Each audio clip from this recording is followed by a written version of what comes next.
to parents. Thank you. I want to come back to carry on the previous discussion we had about the write-offs of debt and so on.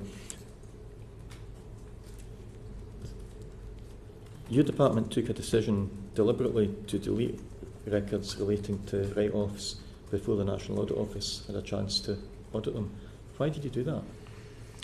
So the issue there, and absolutely this should not have happened, but we have a normal approach in terms of managing records that we write off, that we destroy records.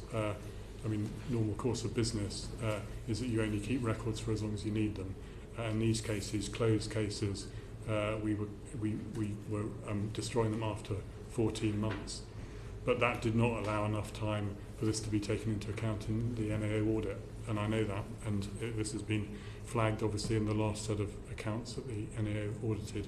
We have changed that process so that can't happen now, but it did happen because we had, we follow normal business case approach to retaining records. You only should retain records for as long as you need them, and our standard approach across the department is where we can see no need to hold on to them, we destroy them after 14 months, and that didn't work with the cycle of the audit. So that's two things that didn't work together, but we've changed that process. But surely as a government department funded by the taxpayer, public accountability has got to be very high up on your list of reasons why we might need to keep something.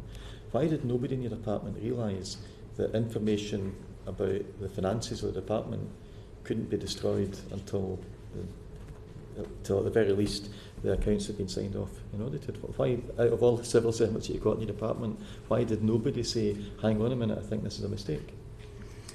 You can imagine it's a question I've been asking as well, and so that's something that we realised that there was an issue here in terms of these closed accounts. These were the historic cases and closed accounts, and we were going through the normal course of destroying them after 14 months. But you're right, they shouldn't have been.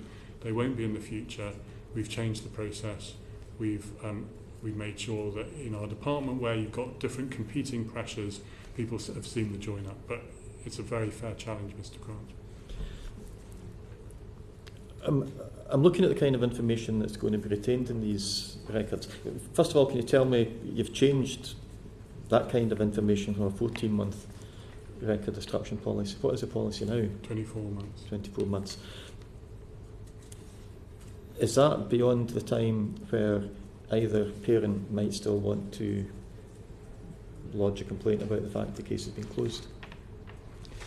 Yes, in our experience, and these are closed cases, so these aren't ongoing cases. These are closed cases where they've closed for, could well be that the child is no longer a child and is beyond the age where we would cover them through child maintenance arrangements, for example.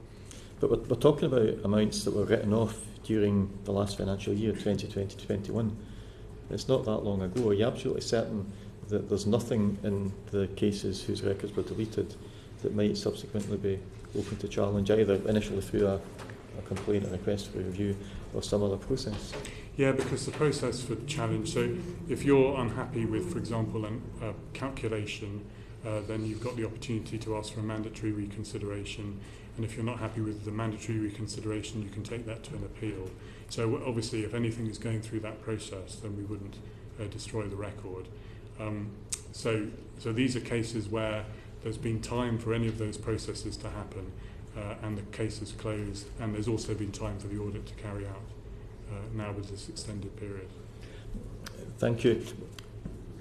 Some of the submissions that we've had, either from individuals or from representative organisations,